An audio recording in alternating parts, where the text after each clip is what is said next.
लोकसभा चुनाव में उत्तर प्रदेश में बीजेपी की करारी हार के बाद अब 10 विधानसभा सीटों के लिए होने वाले उपचुनाव की तैयारियों में भारतीय जनता पार्टी संगठन जुट चुका है। जी हां, आपको बता दें कि योगी आदित्यनाथ इन दिनों विपक्ष पर जमकर हमलावर होते हुए नजर आ रहे हैं। उनकी तरफ से कहा जा रहा है कि हमारी सरकार के खिलाफ साजिश रची गई, हमारी कार्यशैली को गलत तरीके से विपक्ष के द्वारा पेश किया गया और नतीजा ये रहा कि भारतीय जनता पार्टी को यहाँ पर हार का सामना उत्तर प्रदेश में विशेष तौर पर करना पड़ा। योगी आदित्यनाथ ने यह भी कहा कि कुछ लोगों ने मेरे खिलाफ साजिश रची। पिछले कुछ वक्त से मुख्यमंत्री योगी आदित्यनाथ के लिए ये बयानबाजियां अक्सर तूल पकड़ती हुई नजर आ रही हैं कि योगी आदित्यनाथ आने वाले दिनों में यहाँ पर सीएम की कुर्सी छोड़ सकते हैं, सीएम पद छोड़ना चाहते हैं और ऐसे में उत्तर प्रदेश का जो सियासी किला भारतीय जनता पार्टी के लिए मजबूत होता था, अब वो सियासी किला ढह चुका है। 10 विधानसभा सीटों पर उपचुनाव होने वाला है। समाजवादी पार्टी की प्रदेश कार्यकारिणी की बैठक लखनऊ में होती है। राष्ट्रीय अध्यक्ष अखिलेश यादव उस बैठक की अध्यक्षता करते हुए नजर आते हैं और अपने कार्यकर्ताओं में नई ऊर्जा का संचार करने का काम करते हैं। उनकी तरफ से कहा गया कि समाजवाद का नारा और पीडीए के दम पर हमने इस लोकसभा चुनाव में अप्रत्याशित जीत हासिल की है और 37 सीटें पार्टी जीतने में कामयाब रही है। लिहाजा ये जीत 20 साल पहले मिली 35 सीटों की जीत से भी बड़ी है, क्योंकि अखिलेश यादव के लिए ये एक अग्नि परीक्षा थी।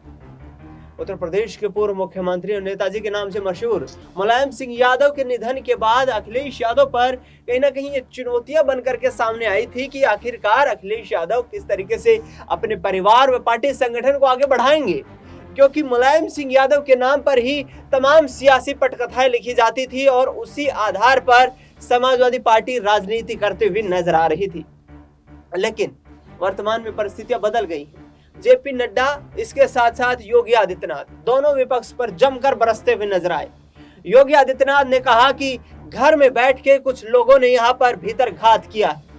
वहीं बीजेपी की तरफ से प्रदेश अध्यक्ष भूपेंद्र चौधरी ने तो ये तक कह दिया कि कांग्रेस पार्टी में जाने का मेरा कोई इरादा नहीं है, मैं जब तक हूं भारतीय जनता पार्टी के साथ हूं, वरना मैं राजनीति से संन्यास ले लूंगा। लेकिन बड़ी चिंता इस वक्त ये सता रही है बीजेपी हाईकमान को और प्रदेश संगठन कार्यकारिणी को कि आखिरकार आगामी वक्त में होने वाली 10 सीटों पर उपचुनाव में पार्टी का क्या रुख रहने वाला है, क्योंकि तमाम ये वही सीटें हैं जहां पर समाजवादी पार्टी के विधायक 2022 के विधानसभा चुनाव में जीत करके आए थे। आखिरकार सबसे बड़ी सीट करहल को लेकर भी इस वक्त समाजवादी पार्टी फूंक फूंक कर कदम रख रही है। अखिलेश यादव ने कन्नौज से लोकसभा का चुनाव जीतने के बाद यहाँ विधानसभा सदस्यता से इस्तीफा दे दिया था और लिहाजा अब उपचुनाव होने वाला है। लेकिन बड़ा सवाल ये खड़ा हो गया है कि पूर्वांचल में जिस तरीके से बीजेपी को झटका लगा, क्योंकि पल्लवी पटेल और राजा भैया जैसे लोगों ने यहाँ पर एक तरफ वोट काटने का प्रयास किया, तो दूसरी तरफ राजा भैया के द्वारा खुले तौर पर अपने कार्यकर्ताओं को स्वतंत्रता देना कि आप खुले तौर पर यहाँ स्वतंत्र हैं, किसी भी पार्टी संगठन को अपना समर्थन दे सकते हैं। ऐसे में यहाँ पर समाजवादी पार्टी के वोट बैंक में इजाफा होता हुआ नजर आया। पल्लवी पटेल ने 1.5 दर्जन से अधिक चुनावी मैदान में उम्मीदवारों को उतारा। उन उम्मीदवारों में एक भी उम्मीदवार चुनाव जीतने में यहाँ पर कामयाब नहीं हो पाया। लिहाजा अब पल्लवी पटेल को इस बगावत का खामियाजा इस कदर भुगतना पड़ सकता है कि आने वाले वक्त में समाजवादी पार्टी प्रमुख अखिलेश यादव उनकी विधानसभा सदस्यता को लेकर के यहाँ पर निश्चित तौर पर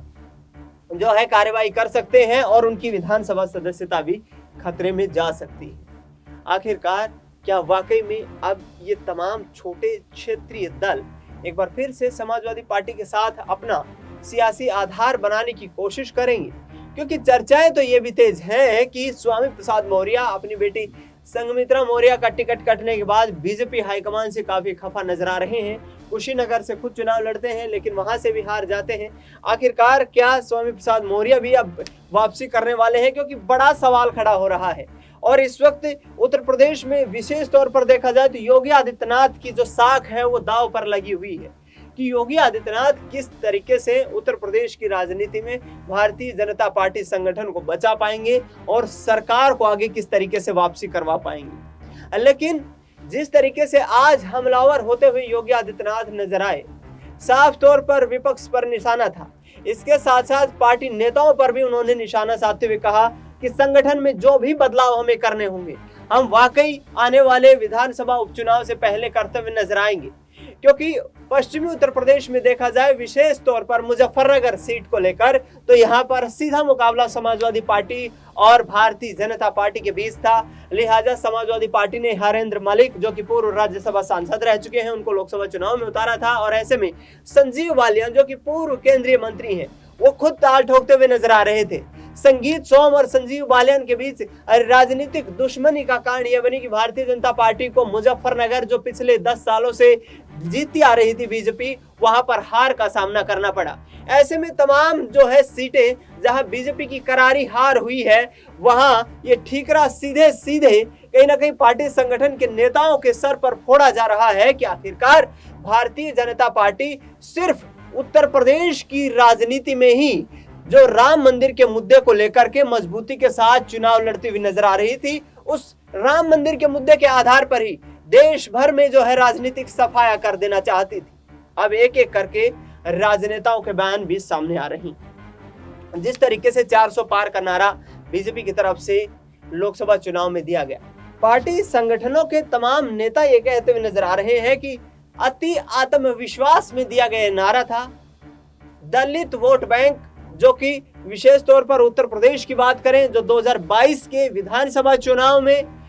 मायावती को छोड़ करके बीजेपी की तरफ शिफ्ट हुआ था, वो वोट बैंक इस बार समाजवादी पार्टी की तरफ शिफ्ट होता हुआ नजर आया। और लिहाजा वोट बैंक के शिफ्ट होने का सीधा साफ मतलब ये है कि भारतीय जनता पार्टी को बड़ा झटका लगना, क्योंकि उत्तर प्रदेश में देखा जाए करीब यहाँ 16 से 17% दलित वोट बैंक है, और पश्चिमी उत्तर प्रदेश में दलित वोट बैंक का समाजवादी पार्टी को समर्थन मिलना कहीं ना कहीं ये संकेत देता है कि यहाँ पर जो मुस्लिम वोट बैंक और यादव वोट बैंक जो कोर वोटर माना जाता है समाजवादी पार्टी का, उसके साथ साथ दलित वोट बैंक भी समाजवादी पार्टी को अपना समर्थन देता हुआ नजर आया। लिहाजा मायावती की राजनीतिक निष्क्रियता इसका कारण बनती हुई नजर आई। 2019 के लोकसभा चुनाव में मायावती ने समाजवादी पार्टी के साथ गठबंधन करके 10 लोकसभा की सीटों पर बाजी मार ली थी। लिहाजा इस वक्त उनका खाता खुलना भी यहाँ पर कहीं ना कहीं नामुमकिन नजर आया।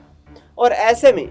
जिन 16 सीटों पर मायावती के उम्मीदवारों ने यहाँ विपक्ष का काम बिगाड़ने का प्रयास किया, वो वाकई में कहीं ना कहीं इंडिया गठबंधन के लिए एक बड़ा झटका था, क्योंकि चुनाव के नतीजे यहाँ पर जारी होने के बाद अखिलेश यादव ने साफ तौर पर यह कहा कि यदि मायावती हमारे साथ आती तो न सिर्फ उन्हें देश भर में यहाँ पर पहली दलित प्रधानमंत्री बनने का एक मौका मिलता, बल्कि तानाशाही पूर्वक जो शासन चला रही सरकार है उसको उखाड़ कर फेंकने में भी वो एक अहम योगदान निभा सकती थी। अब देखना यह होगा कि आगामी वक्त में उत्तर प्रदेश की राजनीति किस तरीके से रंग बदलती हुई नजर आती है और क्या वाकई में योगी आदित्यनाथ की कुर्सी खतरे में दिखाई दे रही है। फिलहाल इस खबर में इतना ही। देश दुनिया की तमाम बड़ी खबरों के लिए आप देखते रहिए SPN9 न्यूज।